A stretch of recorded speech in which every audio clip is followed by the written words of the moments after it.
Hey, hi, hello, and welcome to my beauty industry enthusiasts, content creators, and brand visionaries.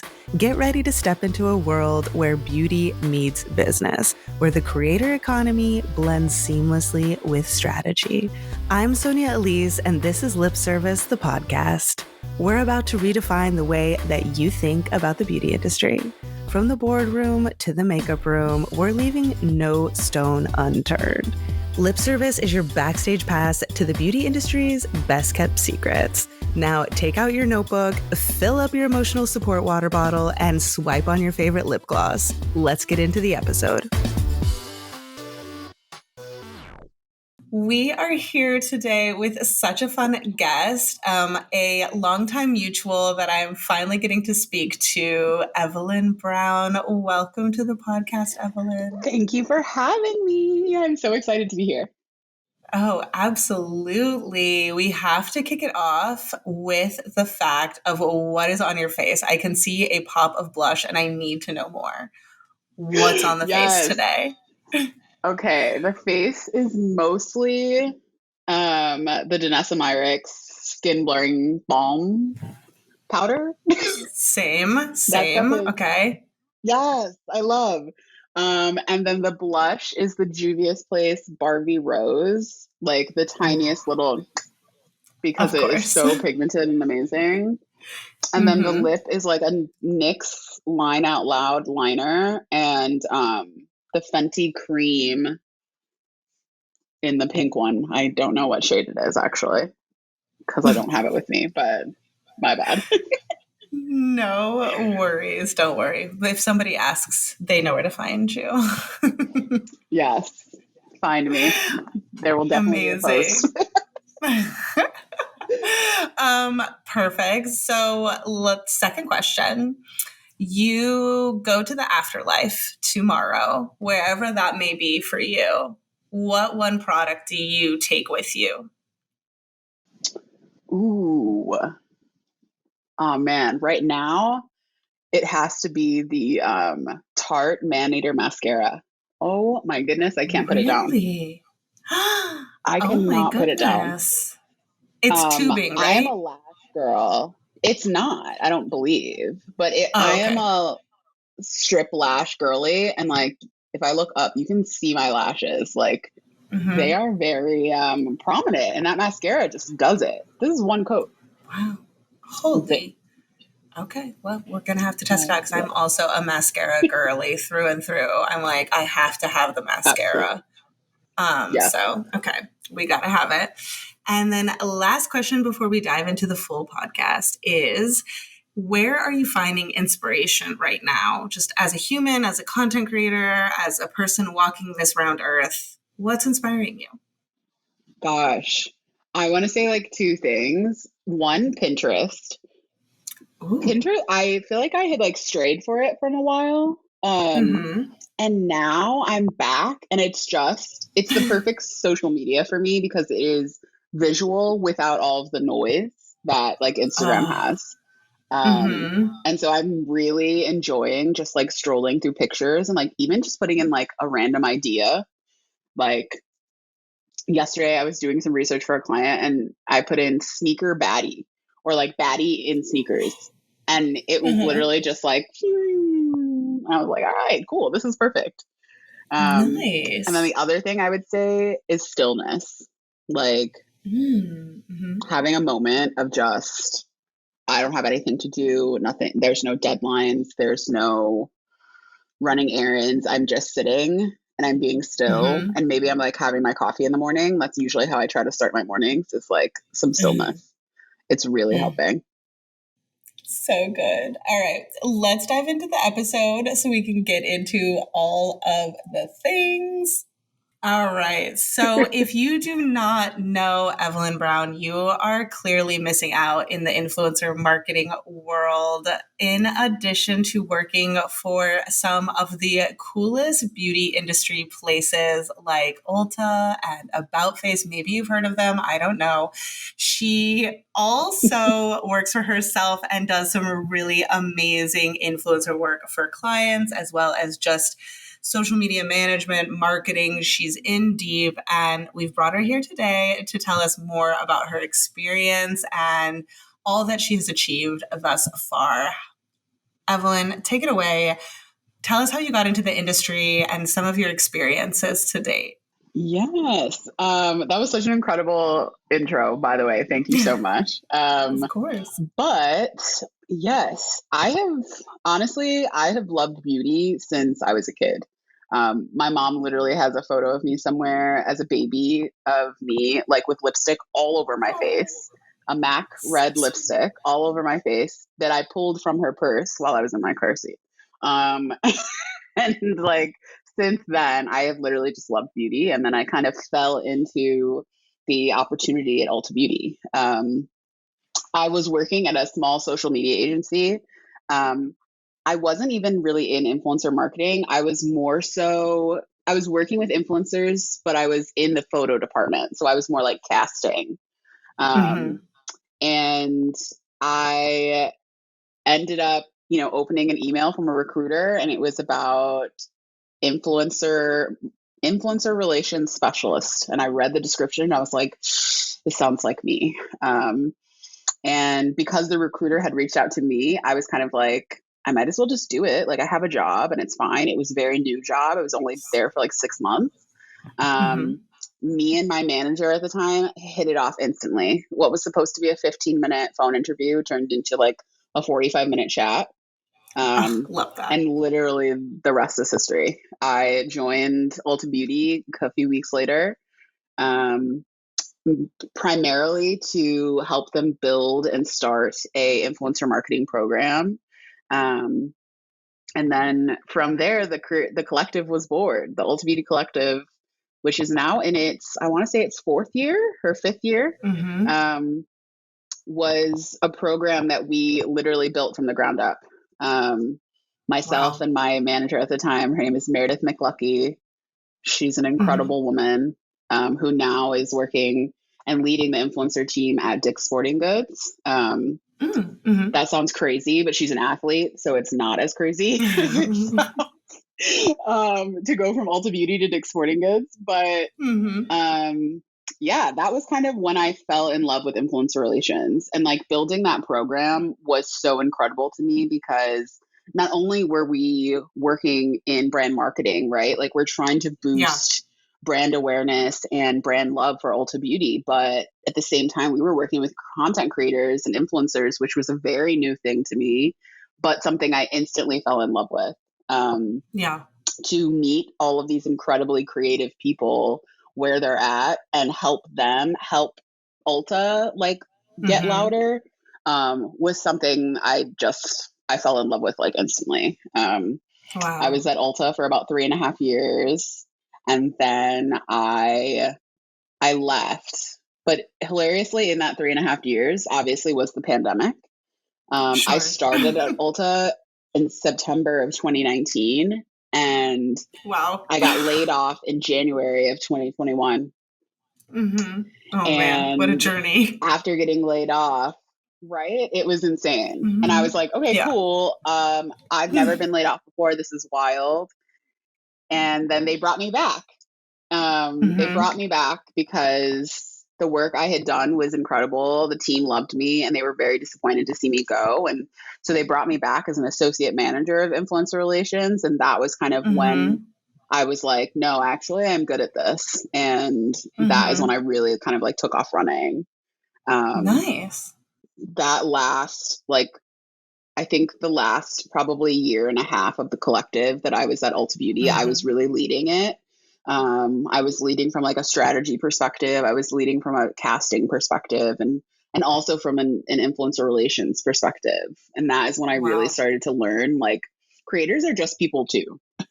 They're just they're just people who happen to be they just happen to be incredibly talented and beautiful. And yes, it's an adjustment when you see them in real life. You're like, oh, you do look like that, flawless in person. Wow.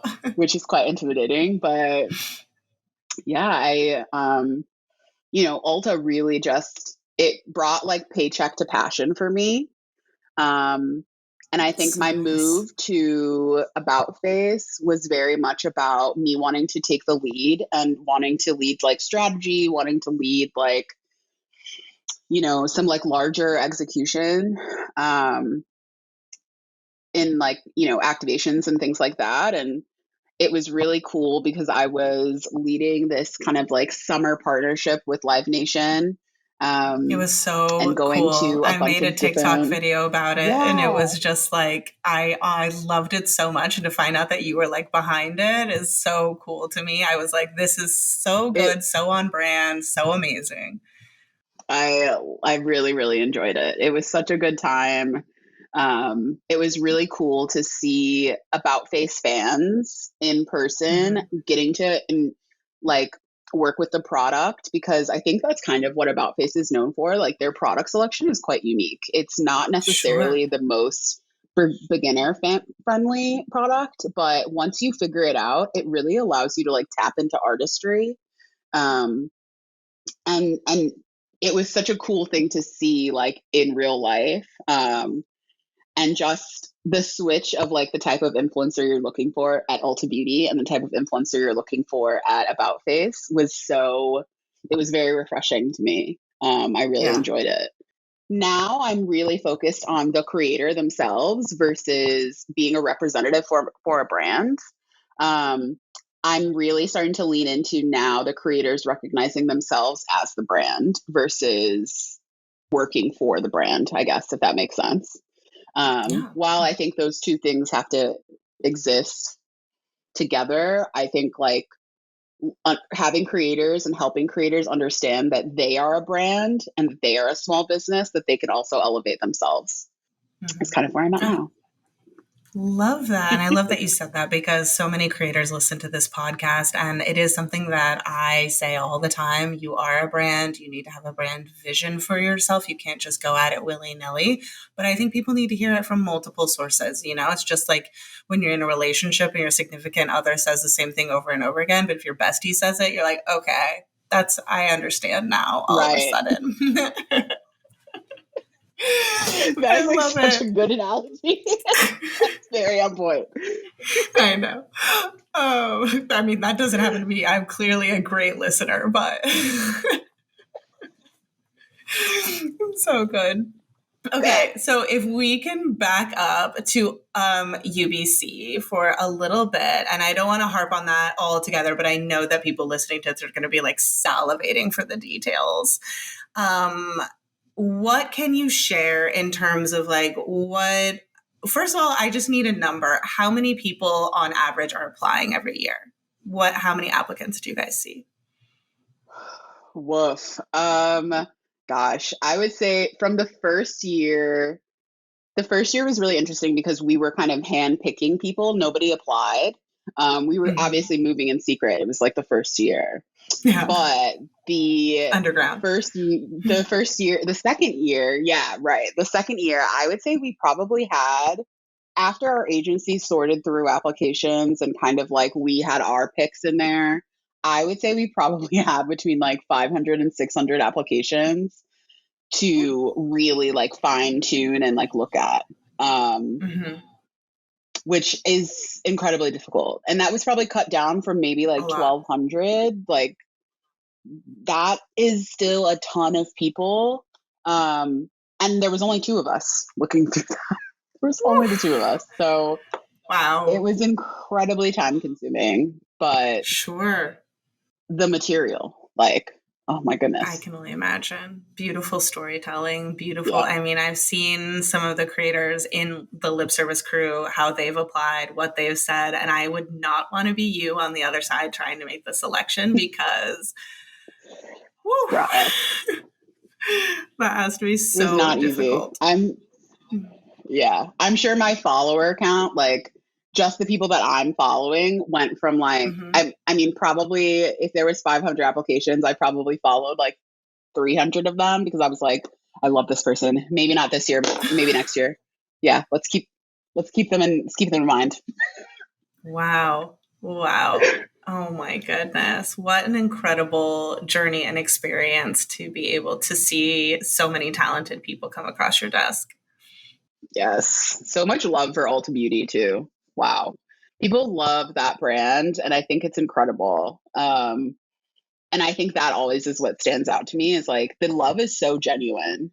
I feel like people are Hmm. always concerned about like, oh, will the brand see? Like, how did the brand see me? I'm like, the brands will see you if you really love them, the brands will see it. Hmm. That A comes clear. hundred That comes percent. across so clearly. I think for content creators, like it is very clear that you are in love with this brand and you really, it's a genuine partnership type situation. Wow, that's so good to hear. When you are sorting through these applications, or just in general, like let's just talk partnerships in this industry in general, what are some things that stand out to you? You know, I know you're talking about like making an organic connection, and if you love it, we're going to see it. But in addition to that, what are some things that you saw that were like, wow, this impresses me? I need to know more. I am always super impressed by the like overly creative, incredibly detailed makeup looks. The ones that you can tell this person just spent probably 4 hours filming this look. For Mm-hmm. me, that's such time is such a dedication because we can all do like the clean girl look, right? And it takes us 15 minutes and like we'll move on.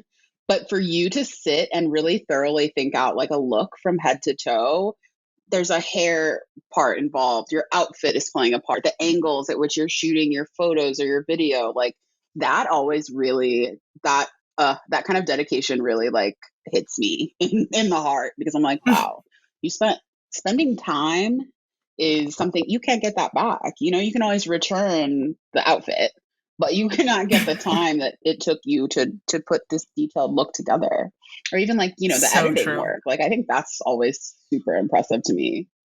um Mm-hmm. I would say that, and like the cool thing about Ulta is like a it's almost like a Target, right? Like it has everything from Yeah. things for your teeth to things for your hair to things for your feet. So it was always cool to me when people would pull like random things from the Ulta website and you'd be like, we sell this, but they found it and incorporated it in content some way. And it's like, I think that's super cool. So I'd be like, where did you get this from? Like, what brand is this? And like, so having us like to go dive for it and be like, is this carried at Ulta? It's like, yeah, no, it is. And it's on sale. I love that. That's such a good point because I think so. And I've tried to remind people of this all the time, but beauty is more than your face. It's more than like skincare and makeup. You have hair care, you have body Yes. care, there is nails, there's so much hygiene. Like all of it goes in there. And there's not enough Yeah. people who spread their wings and start to try and cover all the different areas. And those other companies are lacking. Like that shows such good diversity in content when you can do more. Yes. Absolutely. Like, it's so funny because I feel like people are like, oh, I'm a beauty creator, I'm a travel creator, I'm a this. But I'm like, I would be like, we would be looking at people and they'd be like, okay, yeah, they're a travel creator, but every time you see them, they have a full face of makeup on. You clearly know that they are using minis every time they travel to try and like keep their skincare routine together. Like, Yeah. yeah, beauty is so much more than like a lipstick or an eyeshadow. There really is. Like, toothpaste is sold at Ulta Beauty. You could also Yeah. have like, whitening products. There's, male grooming. It's like everybody has a beauty routine when you really get down to it. Like everybody does because it includes hygiene. Okay, so let's zoom out and just do influencer marketing as a whole because I know now you're working in so many different facets and I don't want to just stick to beauty because I think that overarching anyone can take away things from the influencer marketing industry. What are you seeing as Absolutely. trends right now across the board? What is kind of like exciting you about the industry as a whole? I think what's really exciting is I think people are understanding the idea that everything is content and anyone can be an influencer. And like shout out to TikTok because I think that's really what kind of solidified that. Like TikTok throughout the Mm-hmm. pandemic was really such a outlet for so many different types of people. But I Sure. think now that people are starting to let go of the aesthetic part of being an influencer, like sometimes being an influencer is just having information to share that people need to hear. And I think that's really incredible. And I think that will just continue to open up the realm of what influencer marketing can be, right? Because I follow creators who are shooting like, I mean, damn near movies um, in their bedrooms, but I'm also following creators who might show a picture of a flower or like a long form video of like a flower blooming, but over the video is them talking and saying maybe they're a therapist and they are sharing some sort of like meditation for the day. I think that all of that is being an influencer, all of that is being a content creator, and it's all about how you like brand yourself and incorporate brands into your content. So I just think it's really cool that like literally anyone can be a content creator these days. I think there was a time when it felt very exclusive. Like you had to be very wealthy and you had to be, you had to live in a beautiful house with an all white kitchen or something like that. But these days it's like anybody can do it. And I love that because I think that is the best type of job that doesn't require any sort of like experience. The experience is life. I love Yeah, that. agreed. And I'm always hearing from content creators like, oh, well, I don't have the nicest camera. I don't have this. I don't have that. I'm like, we are past that. Like, just So create fun. it. Like, you can invest later on. You can always level up if you want to, but it's not necessary. If you have something that records content, you're a content creator. Like, get out there. Yeah. The barrier to entry is And low these days. right. The barrier to entry is so low. And I think like what isn't low is like the knowledge that goes into actually partnering with brands. Cause I think with everyone being a content creator is also like the brands are able to take advantage almost of people's inexperience. But there really is no barrier to entry to like put yourself online and put yourself out For there for sure. people. That's a great segue into kind of the relationship between brand and influencer. And I think we've seen a huge shift. And I don't know if you agree with this, but for me, I've been doing this since about 2014. So I've seen a lot of shifts. But I think the biggest, most dramatic one I've noticed is with the invent of TikTok Shop, actually. And, with TikTok, it created a lower barrier to entry to have virality, get a lot of followers, and potentially go into brand deals. But with TikTok Shop, with monetization of content now for people who you just have to have 5,000 followers, so you could have even lower in some cases, it's really opened it up for a very interesting dynamic between brands and TikTok Shop creators. What are you seeing in that realm with the creators that you're speaking to? I think it's really kind of like opened the floor plan for like what partnering with a brand looks like, right? Because before, I think when you think traditionally, you're like a YouTube integration or you're thinking of like a post, right? Like, oh, I'll post this with your products. But now it's like you could be like a UGC creator and just shoot a video and sell it to a brand for them to use in any which way they want. And that kind of creator is different from the creator that we used to love of like, I'm just going to try on my outfit. This is what I'm wearing today. And here's all the links to shop it. Like there's so many different ways now for brands to not only compensate creators, but partner with them in of various sizes and backgrounds. Like there really is kind of an endless scape for how your content can show up and be useful to a brand. So I think that really kind of, and like TikTok Shop is definitely one of those things where you're like, I just want to see that it works. And like, like I feel like TikTok Shop creators, it's like bottom line, you have to be enthusiastic and you have to like have the product, right? And it just opens it Mm-hmm. up for like so many different types of people. And I love that for us because there are the influencers that do well on the brand trips, that do well on the, paid in feed posts. But there are also the creators who, yeah, they're just going to hype you up. I will buy anything this woman sells me because of her enthusiasm about this product, right? Like, I think that's really Mm-hmm. cool. And it just creates, I think, a fairer playing field. Like, the further that goes, the more equal opportunity I think there are for people to really like get a chunk of like all of this money that is fueling the creator economy. For sure. I think it's very interesting because I think from a creator perspective, I hear a lot of complaints. Oh, well, TikTok shop creators, now there's like all of these different sections of creators, right? We have like our micro creators that are trying to become bigger influencer creators. We have people who are like UGC only. I'm not a brand. I'm selling like the content out. We have TikTok shop creators who are literally just posting content for TikTok shop 5, 6, 7 times a day. And then you have like your quote unquote old school creators who are people who are trying to storytell long-term brand contracts, Ulta Beauty contracts, YouTube. They're on TikTok, they're on Instagram, they're everywhere. They have a newsletter. And we have all of these different, like to me, it's a high school and everyone is sitting at different tables. And they're all like in these little cliques. I'm like, I don't know what to tell you all, but there's a time and place for everybody. But not Right. everybody here can like get a piece of the pie at the same time. So it's like there's a place and time for everyone in everyone's strategy, but it's going to happen at all different times. Right. I always like when I talk to my clients, a lot of my clients are creators that are looking to enhance or expand their brand. And I am always telling them like what's sustainable for you. And what's sustainable for you today might not be sustainable for what you were doing, last year. But like, right, 100%. it's a lunchroom, pick a table. Yeah. Like you can literally sit anywhere and like whatever is sustainable for you at the time. Like maybe right now in feed posts for brands with brand sponsors is like something you are killing right now. But it could also be that like, you know what, I'm really having a great time going to events and getting paid to go to events and, take content there.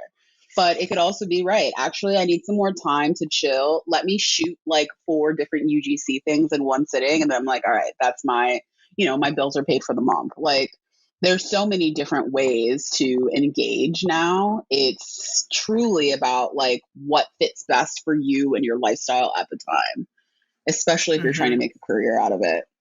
Yeah, that is such good advice because I speak to so many creators who are also moms. And I think that is the hardest hustle to have. Like, I don't know how you're doing it because you have like chaos everywhere, but it is the most flexible career. It is offering, lots of different variabilities, but you can't compare yourself apples to apples with younger creators who don't have kids, who don't have a family. You're in different lanes. So I think that idea of you really need to know thyself and know what you can do and get out of that comparison trap and just say, this is how I'm showing up and this is the best I can do right now. Yes, absolutely. And like not to be afraid of like change, right? Like I have a client right now who is a working content creator and she has been for a while. And she's getting burnt out. Like that's what's happening. She's getting burnt out. She can probably produce like at one point probably 3 or 4 videos a day of like really incredible beauty content.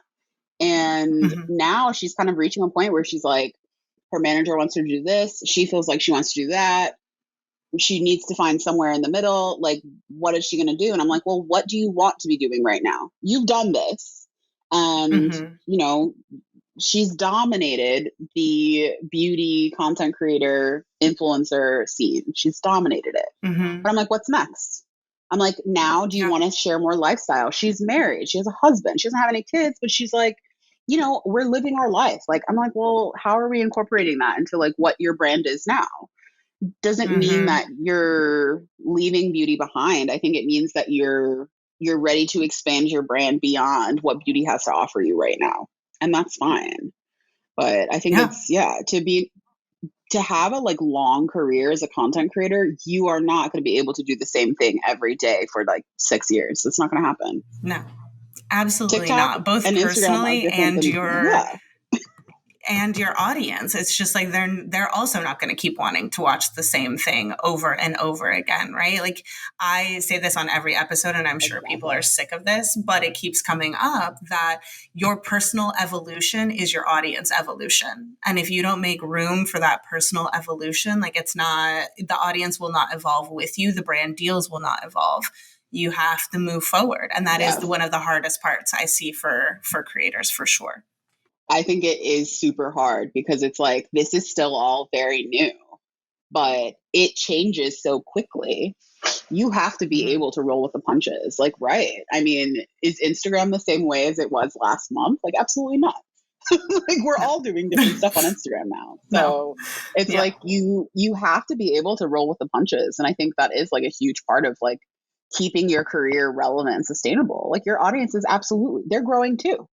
You have to Mm-hmm. assume that they are also growing and maturing. So it makes sense that your taste changes. Like, Mm-hmm. yeah, you have to like grow with your audience, I think. That's part of like having a community. Yep. From a brand perspective, who do you think is doing it right? Like, who have you interacted with on behalf of a client, or just generally from, an influencer marketing perspective, looking out into the realm? Who are you like, oh, wow, they're really doing some great stuff, and I'm happy to see this happening. Uh, I feel like it's always the same. And it is because the women behind this brand are so incredible. Like, I know I don't want to say I know them, but I have worked with the Fenty team, the Fenty Beauty team several times. And Mm-hmm. it is incredible minds behind the brand. And I think that the way that they think about influencer marketing, the way they let their creators lead and, Mm-hmm. they kind of follow suit, I think I don't think that you can manufacture that kind of genuine excitement and in love that the Fenty Mm-hmm. team gets from the community that they have. They like, I mean, even the other day, not to mention, it's like, okay, cool. When Rihanna shows up to an event, yeah, you've got me in your pocket. All right. Yeah. Rihanna's here. But like, I think also, even if she wasn't there, that event still would have been all over social the way that it was. Their recent launch, Yeah. I want to say it's called the Demi Glow highlighter or something like that. Yes, I think it That was event as was well. everywhere. That event was everywhere. And everyone was genuinely excited. And I think that shows like they're listening to their audience, one, but they keep in touch with them. And I think that's the most important part. If you consider Mm-hmm. yourself an influencer for the brand, a favorite influencer of the brand, or that's your favorite brand to like partner with, if you don't know the people behind the scenes, like by first name, I don't know if they're as in love with you as you are with them. And I think that Mm. anyone that partners with Fenty, if you notice, and maybe this is because I know her username, but like a lot of influencers that post about Fenty, they also tag the team. They tag the girlies behind the scenes Yep. because they know and see the work that they're putting in. And I think that's incredible. I think Mm-hmm. that's like the goal always. For sure. I always talk about how much the influencer marketing, if you've worked in it for a long time, there's always like tech. There's always I hate to generalize, but there's always some tech bro coming in saying how he's going to disrupt the market with this thing, right? This platform, this whatever. And I'm like, listen, you're not, okay? I hate to be that person, but you're not, because this industry is based off of relationships, and you cannot duplicate that through a platform. I'm sorry, you can't. Like, it's just never going to happen. Everything that drives this industry is knowing the other person, is showing up for that person, is knowing that like you pushing this brand is helping that person, and them paying you is helping you. Like, all of it is based off of like respect and relationships. And I don't think that any app, whether that literally any app, whether that be affiliate marketing, tech, any of the platforms that connect influencers with brands, like, they don't get it. I'm sorry, you don't get it. They Like, you don't. can't replicate it. Because there's nothing like having an influencer come to you and after you see them at the event that you invited them to, having the time of their life, having them come to you and be like, oh my God, thank you so much for thinking of me for this. Or I can't believe I got to do this today. Thank you so much. It's because you know that they genuinely love the brand. You're bringing them there for that exact reason. You're like, ooh, so and so would think this is such a treat. Like, this is going to be such a fun time for them. Like, let's make sure they're on the list. I think there's nothing like that and nothing like feeling genuinely appreciated by another person for seeing them. I think that's like kind of the basis of influencer marketing, right? Like, you see this creator for who they are and for what they Mm-hmm. genuinely love to do and how they genuinely want to, not only like mix and mingle with you, like I think you have to be a personable person, but also the brand that you're representing.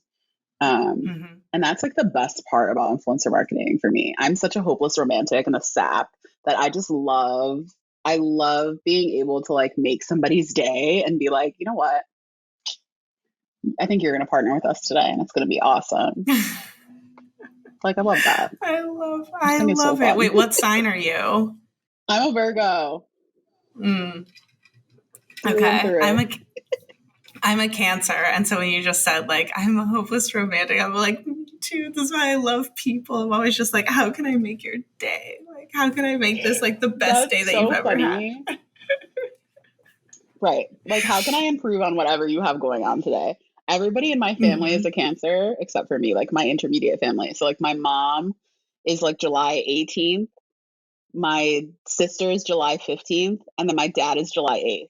And then I'm September 16th. That's a lot of emotions in that household. And then me sitting in the corner like, are you guys serious? I love it.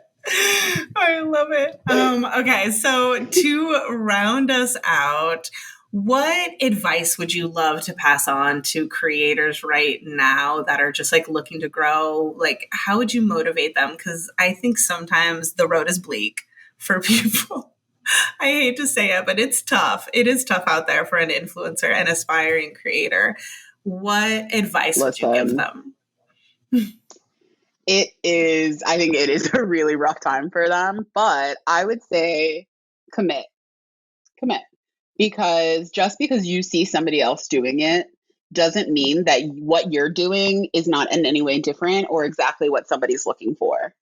I tell my clients all the time, I can tell that you have this great idea, and I literally called my client out. I said, listen, I have seen a lot of things on your page where you are, hey, this is my first video in this series. And that's the first and the last video in this series. I want you to commit because the success is not going to happen overnight. You have to commit to it and you have to genuinely be passionate about it. You're just doing something and just trying it because you saw somebody else do it. It's not going to work for you in that way. I think you have to understand that like you need to find your own voice and the brands will find you because your voice is unique. It is something I will always harp on, especially with creators. The trends will come and go, but you have to stay and remain your brand and yourself before and after those trends. If you're only jumping on a trend for like views and like which is what we're all doing, but like you need to be able to bring the trend full circle for it to make sense for you. I think you just have to commit to like whatever it is that your first idea is telling you. Trust yourself. Like go ahead and do that. I guess that's what I would say. That's a lot. Yeah. No, I love that advice. I agree to the commitment.